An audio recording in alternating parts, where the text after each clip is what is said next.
Movie Bangla, Bangla ও বাঙালির ঐতিহ্য।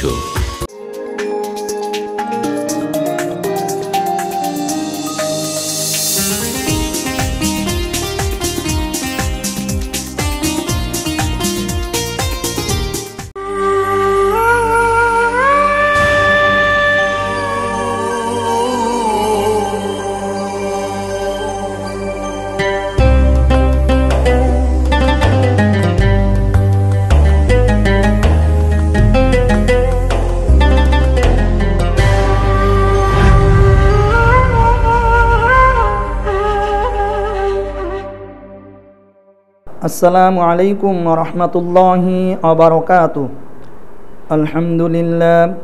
আলহামদুলিল্লাহি নাহমাদুহু ওয়া নাস্তাঈনুহু ওয়া নাস্তাগফিরুহু ওয়া নাউযু বিল্লাহি মিন শুরুরি আনফুসিনা ওয়া মিন সাইয়্যাতি আ'মালিনা। মান ইয়াহদিল্লাহু ফালা মুদিল্লা লাহু ওয়া মান ইউদ্লিলহু ফালা হাদিয়া লাহু। ونشهد أن لا إله إلا الله وحده لا شريك له وأشهد أن محمدا عبده ورسوله الذي أرسله بالحق بشيرا ونذيرا وداعيا إلى الله بإذنه وسراجا منيرا. اللهم صل على محمد وعلى آل محمد كما صليت على إبراهيم وعلى آل إبراهيم إنك حميد مجيد.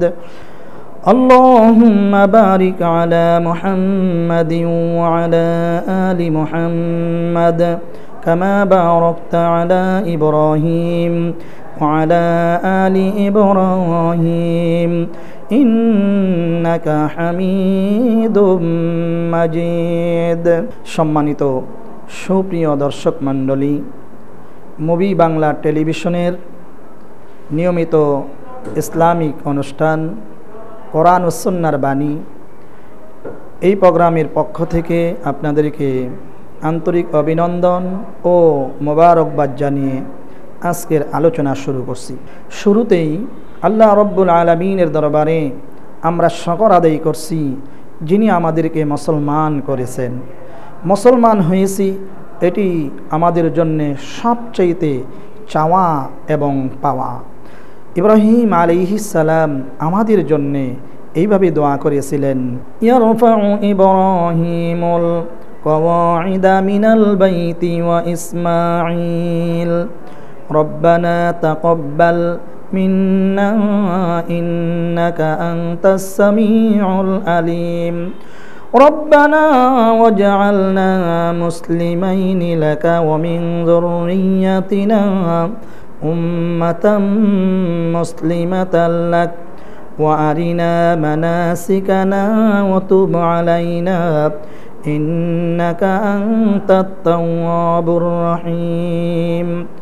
সাইয়্যিদানা ইব্রাহিম আলাইহিস সালাম আমাদের জন্য দোয়া করেছিলেন যে আল্লাহ, আমার সন্তানদের মধ্যে একটি দল তুমি তৈরি করো, যারা হবে মুসলিম, আর মুসলমানদের কাজ হবে আল্লাহর হুকুম এবং রসুল করিম সাল্লাল্লাহু আলাইহি ওয়াসাল্লামের তরিকা মোতাবেক জীবন যাপন করা। সুপ্রিয় দর্শক মণ্ডলী, আমাদেরকে মনে রাখতে হবে এই পৃথিবীতে আমরা ছিলাম না, এখন আসি, আমরা থাকব না। যেহেতু থাকব না, সেহেতু আমাদেরকে এই স্বল্প সময়ের জন্যে আখিরাতের বিশাল জিন্দেগির জন্যে আমাদেরকে প্রস্তুতি গ্রহণ করতে হবে। আল্লাহ রসুল সাল্লাল্লাহু আলাইহি ওয়াসাল্লামকে বলে দেওয়া হয়েছে, হে রসুল আপনি বলুন, ওয়াবাশশিরিল্লাযীনা আমানু ওয়া আমিলুস সালিহাত আন্না লাহুম জান্নাতিন তাজরি মিন তাহতিহাল আনহার কুল্লামা রুজিকু মিনহা মিন সামারাতির রিজকা ক্বালু হাযাল্লাযী রুজিকনা মিন ক্বাবল। আল্লাহ রব্বুল আলামিন বিশ্বনবী মুহাম্মদুর রাসূলুল্লাহ সাল্লাল্লাহু আলাইহি ওয়াসাল্লামের মাধ্যমে গোটা বিশ্ববাসীকে এই সুসংবাদ দিচ্ছেন, যারা আখিরাতের সফলতা চায়, যারা আল্লাহর সান্নিধ্য চায়, যারা জান্নাতের সেই অফুরন্ত নিয়ামত চায়, এরা যেন আমানু ওয়া আমিলুস সালিহাত, ঈমান আনার পরে অবশ্যই নেক আমল করে। দেখেন, নেক আমলের কিছু মৌসুম আছে, যে আপনারা দেখেন সারা বছর চাকরি করার পরে যখন ঈদের মৌসুম আসে, স্পেশাল সে বোনাস পায়, অতিরিক্ত অনেক কিছু সে পায়। ঠিক আল্লাহ রব্বুল আলামিন বলেছেন যে আমার বান্দাদের জন্য কিছু স্পেশাল আছে, যেই স্পেশাল সময়গুলিতে, মাসগুলিতে আমাকে যদি ডাকে, আমাকে পাওয়ার জন্য যদি চোখের পানিগুলি ছেড়ে দেয়, আমার পক্ষ থেকে তাদের জন্য সুসংবাদ যে তাদেরকে আমি নেক আমল দিয়ে পরিপূর্ণ করে দিব, আমি আল্লাহ তাদের জন্য খুশি হয়ে যাব। যেমন আমি এই মুভি বাংলা টেলিভিশনের মাধ্যমে বিগত এক মাস রমজান মাসে আপনাদেরকে অনেক কথা কোরআন সুন্নাহ থেকে আমি আপনাদেরকে শুনিয়েছিলাম। রমজান মাস ছিল একটি উম্মতের জন্যে, দুনিয়াবাসীর জন্যে একটি নেক আমলের মৌসুম। যখন এই রমজান মাস চলে গেল, আরেকটি মৌসুম চলে আসলো। আল্লাহ রসুল সাল্লাল্লাহু আলাইহি সাল্লাম বলেছেন সেটি হচ্ছে হজ্জের মৌসুম, যেই মৌসুমে আমার উম্মতগুলো বেশি থেকে বেশি করে ইবাদত করবে, বন্দেগী করবে, তারপরে হজ্জের প্রশিক্ষণ নেবে, হজ করার জন্য আল্লাহ রব্বুল আলামিনের কাছে চাইবে। এবং যে ব্যক্তি হজ করবে, হজ করে যখন তিনি আবার ফিরে আসবেন, এমন একটা মৌসুমকে সে যখন কাজে লাগাবে, সে নিষ্পাপ হয়ে সে মায়ের কাছে ফিরে আসবে, নিষ্পাপ হয়ে সে আবার জমিনে ফিরে আসবে, তার সংসারে ফিরে আসবে। এমন সুন্দর মৌসুম এই হজ্জের মৌসুম। আল্লাহ রসুল সাল্লাল্লাহু আলাইহি ওয়াসাল্লাম বলেছেন, যখন শাওয়াল, জিলকদ, জিলহজ এই মাস যখন তোমাদের কাছে আসে, তোমরা বেশি বেশি করে আল্লাহ রব্বুল আলামিনের দরবারে তোমরা এই দোয়া করো, হে আল্লাহ, হজ্জের মৌসুম, আমাকে হজ করার তৌফিক তুমি দান করো। আল্লাহ রব্বুল আলামিন যদি নিয়ে যান, ভাই টাকা পয়সার প্রয়োজন হয় না। আল্লাহ যদি নিয়ে যান, টাকা পয়সা লাগে না। আল্লাহ যদি না নেন, তাহলে হাজার কোটি টাকা থাকলেও কিচ্ছু লাভ হবে না। মনে রাখতে হবে, আল্লাহ যাদেরকে ইচ্ছে তাদেরকেই বাইতুল্লাহ জিয়ারতের জন্য আল্লাহ কবুল করে নেন। সেই সোনার মদিনা আপনি না দেখলে আপনাকে কেমনে বোঝাবো সোনার মদিনা কেমন। ছোট্ট সময় থেকে আমরা এইভাবে সোনার মদিনার উপরে আমরা অনেক গজল গেয়েছিলাম, যে এইভাবে মদিনা মদিনা বলে কান্দে মন পাপিয়া, মদিনা নামের তসবিহ পিরি গলে লইয়া, পিরি গলে লইয়া, মদিনারি দুলাবালি মনে কয়ে দোহাত তুলি, সারাটি অঙ্গ মাখি আমি দুঃখ তাপি বলিয়া, মদিনা নামের তসবিহ পিরি গলে লইয়া। আপনি যদি মদিনায় না যান, মসজিদে নববীতে নামাজ পড়া আপনার পক্ষে সম্ভব হবে না। আপনি যদি মদিনায় না যান, তাহলে রিয়াজুল জান্নায় আপনাকে নামাজ পড়া সম্ভব হবে না। আপনি যদি মদিনায় না যান, আপনি আল্লাহ রসুল সাল্লাল্লাহু আলাইহি ওয়াসাল্লামের রওজা মোবারকে সালাম দেওয়া নসিব হবে না।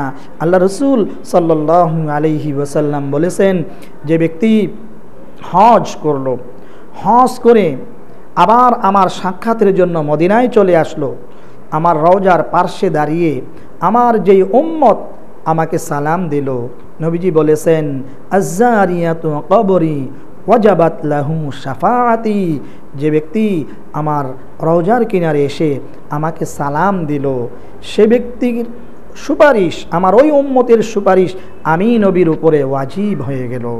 আল্লাহ রসুল সাল্লাল্লাহু আলাইহি ওয়াসাল্লাম রওজা মুবারকে তিনি জিন্দা শুয়ে আছেন, এটি গোটা পৃথিবীর সকল মুসলমানদের এটি আকিদা, এটি বিশ্বাস। আল্লাহ রসুল সাল্লাল্লাহু আলাইহি ওয়াসাল্লাম তিনি রওজা মুবারকে জিন্দা শুয়ে আছেন।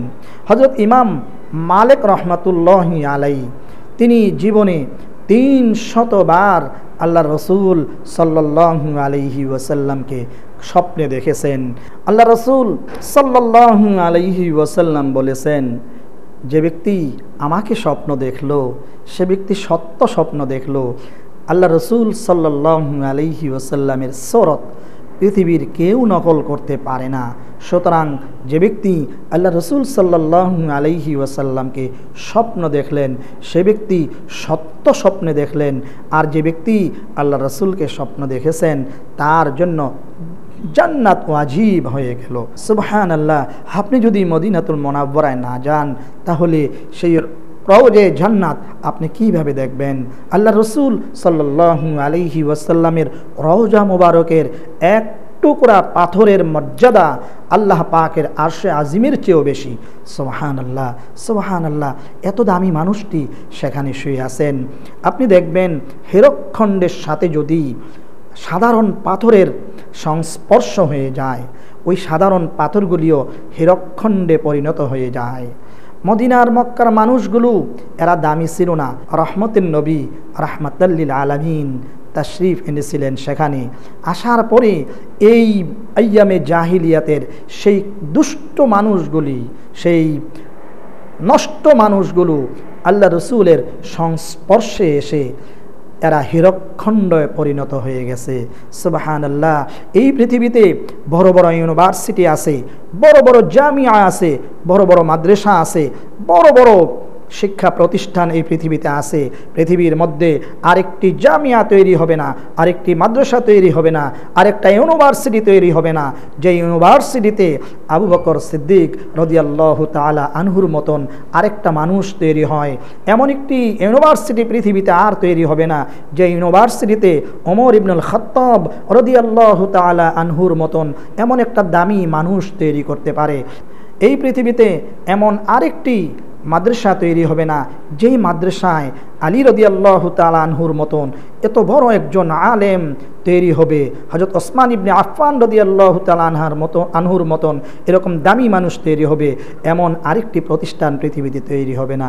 সুপ্রিয় দর্শক মণ্ডলী, বিরতিতে যাচ্ছি। বিরতির পরে বাকি আলোচনা নিয়ে আবার ফিরে আসব।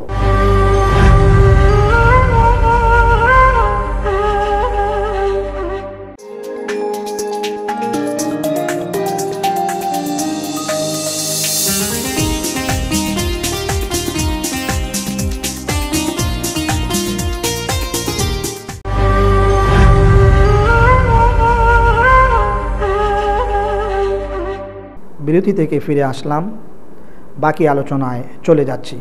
বলতেছিলাম আল্লাহ রসুল সাল্লাল্লাহু আলাইহি ওয়াসাল্লাম তিনি ছিলেন হীরকখণ্ড। এই আইয়ামে জাহিলিয়াতের সেই লোকগুলো আল্লাহ রসুল সাল্লাল্লাহু আলাইহি ওয়াসাল্লামের সংস্পর্শে এসে এরাও দামি মানুষ হয়ে গেছেন। খৈরুল কুরুনি করনিং সুম্মাল্লাযীনা ইয়ালুনাহুম সুম্মাল্লাযীনা ইয়ালুনাহুম ওয়াস-সুলতানু জিল্লুল্লাহি ফিল আরদ মান আহানা সুলতানাল্লাহি ফিল আরদ আহানাহুল্লাহ।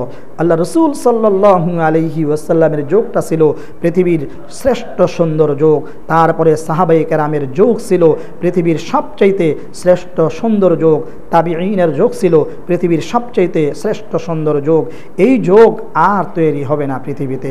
সুতরাং আসুন আমরা সকলেই এই এরাদাবদ্ধ হই যে আল্লাহ রসুল সাল্লাল্লাহু আলাইহি ওয়াসাল্লামকে এক নজর দেখার জন্যে, আমরা যেহেতু এই চক্ষু দিয়ে দেখতে পারবো না, আল্লাহ রসুল সাল্লাল্লাহু আলাইহি ওয়াসাল্লাম মদিনাতুল মুনাওয়ারা মসজিদে নববীর মধ্যে তিনি শুয়ে আছেন। আমরা একটিবারের মতো সেখানে যাই, প্রাণটা ভরে আল্লাহ রসুল সাল্লাল্লাহু আলাইহি ওয়াসাল্লামকে আমরা প্রাণ ভরে সালাম দেই। আল্লাহ রসুল সাল্লাল্লাহু আলাইহি ওয়াসাল্লাম বলেছেন, যে ব্যক্তি আমাকে আমার রওজার কিনারে এসে সালাম দিল, আমি নিজ কানে শুনি এবং নিজ নিজের জবান দিয়ে আমার উম্মতের সালামের জবাব আমি দেই। আর পৃথিবীর যেই কোনো জায়গা থেকে আমার উম্মতেরা যখন আমার শানে দরুদ ও সালাম পাঠ করে, ফেরেশতারা আমার রওজা মুবারকে আমার কাছে নিয়ে আসে। সুতরাং আপনি যদি মদিনাতুল মুনাফফরায় না যান, আপনি রওজা জিয়ারত যদি না করেন, সেই অনুভূতি আপনার মধ্যে তৈরি হবে না।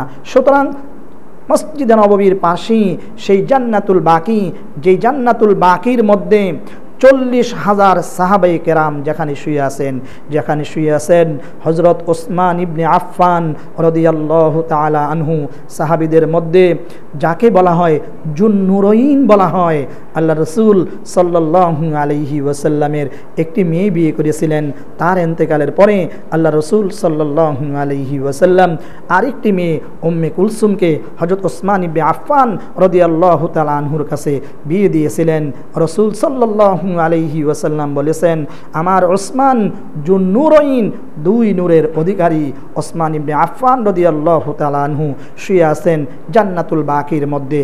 জান্নাতুল বাকির মধ্যে শুয়ে আছেন হযরত আব্দুল্লাহ ইবনে আব্বাস রাদিয়াল্লাহু তাআলা আনহু, আব্দুর রহমান ইবনে আউফ রাদিয়াল্লাহু তাআলা আনহু, তারপরে আম্মাজান হযরত আয়েশা সিদ্দিকা রাদিয়াল্লাহু তাআলা আনহু জান্নাতুল বাকির মধ্যে শুয়ে আছেন। জান্নাতুল বাকি যদি আমরা না দেখি, সেই কবর যদি জিয়ারত না করি, সেই অনুভূতি কিভাবে বোঝাবো আপনি যদি মদিনাতুল মুনাওয়ারায় না যান?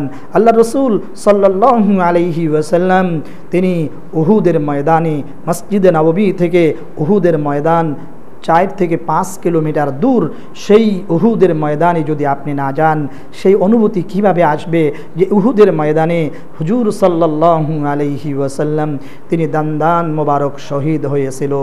এখানে 70 জন সাহাবী আল্লাহর এই জমিনে দ্বীন প্রতিষ্ঠার জন্যে জীবনকে উৎসর্গ করেছিল।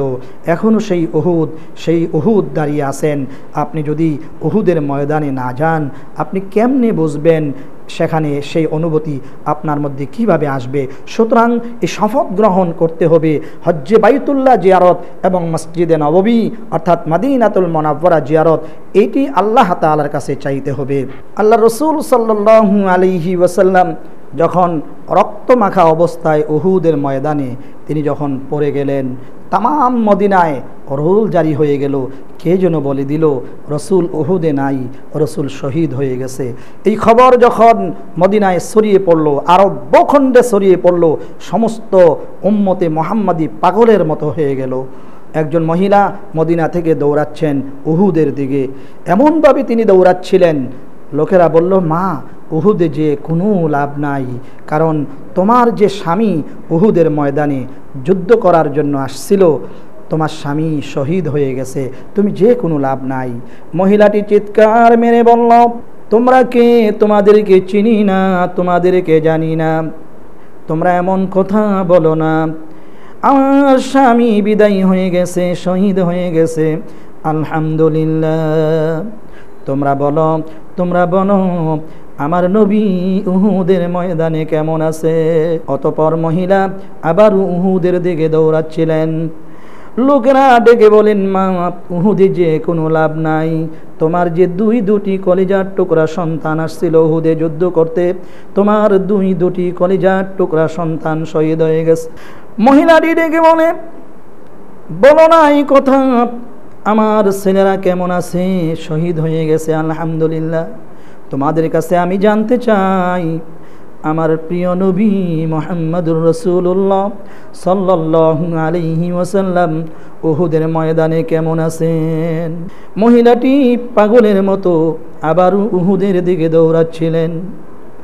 উহুদের দিকে দৌড়াইতে দৌড়াইতে যখন উহুদের কিনারে চলে আসলেন, সাহাবা কর্তৃক পরিবেষ্টিত ঘিরের ভিতরে আল্লাহর নবীর রক্তমাখা চেহারা দেখে মহিলাটি হাউমাউ করে কাঁদতে লাগলেন আর বলতে লাগলেন, আজকের এই উহুদের ময়দানে আমার স্বামী শহীদ হয়ে গেছে, আমার দুটি কলিজার টুকরা সন্তানগুলি শহীদ হয়ে গেছে, এতে আমার কোনো দুঃখ নাই, কষ্ট নাই, সব দুঃখ কষ্টগুলি ধুয়ে মুছে সাফ হয়ে গেছে। ইয়া রাসূলুল্লাহ, আপনি জীবিত আছেন, এটাই আমার জীবনের চরম সান্ত্বনা। ইয়া রাসূলুল্লাহ, আপনি জীবিত আছেন, এটি আমার জীবনের চরম সান্ত্বনা। রাসূল করিম সাল্লাল্লাহু আলাইহি ওয়াসাল্লাম বলেছেন, লা ইউমিনু আহাদুকুম হাত্তা আকুনা আহাব্বা ইলাইহি মিন ওয়ালিদিহি ওয়া ওয়ালাদিহি ওয়ান নাসি আজমাইন। ও পৃথিবীর মানুষ, তোমরা কখনো মুমিন হতে পারবে না, কখনো তোমরা সফল ইমানদার হতে পারবে না যতক্ষণ পর্যন্ত তোমাদের ছেলে মেয়ে বিবি বাচ্চা ধন দৌলত নিজের জীবনের চাইতে রসুলের মহাব্বত, রসুলের প্রেম যদি তোমাদের কলিজার মধ্যে না থাকে, তাহলে তোমরা মুমিন হতে পারবে না। সুতরাং যদি মদিনায় না যান আর সেই উহুদের ময়দানে যদি আপনি না আসেন, তাহলে কেমনি সেই অনুভূতি তৈরি হবে? সুতরাং এই দোয়া আল্লাহ তাআলার কাছে করতে হবে, আল্লাহ সোনার মক্কা মদিনা জিয়ারতের জন্য আমাদেরকে কবুল করে নাও। তারপরে হচ্ছে ঐতিহাসিক অনেক নিদর্শনাবলী সেখানে আছে মসজিদে কৌবা, যেখানে হুজুর সাল্লাল্লাহু আলাইহি ওয়াসাল্লাম মদিনাতুল মুনাওয়ারায় যে মসজিদে কৌবার মধ্যে তিনি সর্বপ্রথম তিনি জুমআর নামাজ আদায় করেছিলেন। সুবহানাল্লাহ, সুবহানাল্লাহ। এটিকে মসজিদে জুমআও বলা হয়। তারপরে আপনাদেরকে আরেকটি জায়গায় নিয়ে যাওয়া হবে, সেটি হচ্ছে এই মদিনাতুল মুনাওয়ারায়, সেটা হচ্ছে মসজিদে সাবা।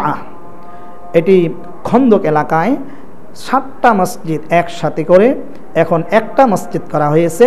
এই মসজিদের নাম হচ্ছে মসজিদে সাবা, অর্থাৎ 7 মসজিদ। সুতরাং সেখানে এই জিয়ারত আপনি না গেলে পরে বুঝতে পারবেন না। আমরা যখন জীবনের প্রথম হজ্জে গেলাম, আজ থেকে প্রায় 16-17 বছর আগে মনে হয়, এত আগে, এই যে ওই সময় যে 7টা মসজিদ দেখেছি, একটু দূর দূর একটা মসজিদের নাম হচ্ছে মসজিদে সালমান ফার্সি, তারপরে মসজিদে আয়েশা, মসজিদে আবু বকর সিদ্দিক রাদিয়াল্লাহু তাআলা আনহু, মসজিদে ওমর ইবনুল খাত্তাব রাদিয়াল্লাহু তাআলা আনহু, মসজিদে আলী ইবনে মুর্তজা রাদিয়াল্লাহু তাআলা আনহু, এরকম 7টি মসজিদ আলাদা আলাদা ছিল। সেখানে একটি মসজিদ করা হয়েছে। মসজিদটি অত্যন্ত দৃষ্টিনন্দন মসজিদ। এই মসজিদে সাবা, আপনি যদি সেখানে না যান, সেই অনুভূতি কিভাবে হবে ভাই? তারপরে হচ্ছে সবচেয়ে বড় আমাদের চাওয়া এবং পাওয়া মদিনাতুল মুনাওয়ারা। হুজুর সাল্লাল্লাহু আলাইহি ওয়াসাল্লাম যেই পথ দিয়ে গিয়েছেন, যেই পথে তিনি চলেছেন, যেখানে তিনি থেকেছেন, যেখানে তিনি রয়েছেন, সেই জায়গাটি আমাদেরকে দেখতে হবে না? সুতরাং আল্লাহ রসুল সাল্লাল্লাহু আলাইহি ওয়াসাল্লাম বলেছেন, আল্লাহ পাক রসুলকে বলে দিলেন, হে রসুল আপনি বলুন, কুল ইন কুনতুম তুহিব্বুনাল্লাহ ফাত্তাবিউনি ইউহিব্বুকুমুল্লাহ ওয়া ইয়াগফির লাকুম যুনুবাকুম আল্লাহু গফুরুর রহিম।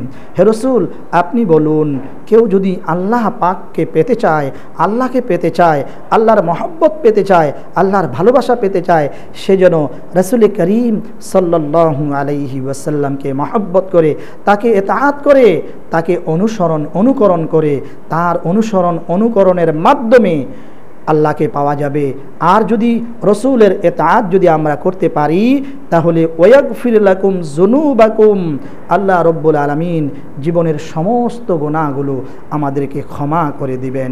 ভাই, আল্লাহ পাকের দরবারে আমরা এই শপথ গ্রহণ করি আজকের এই আলোচনা থেকে, যে আমরা মক্কা এবং মদিনাতুল মুনাওয়ারা সেই পবিত্র শহরগুলো আমরা জিয়ারত করব।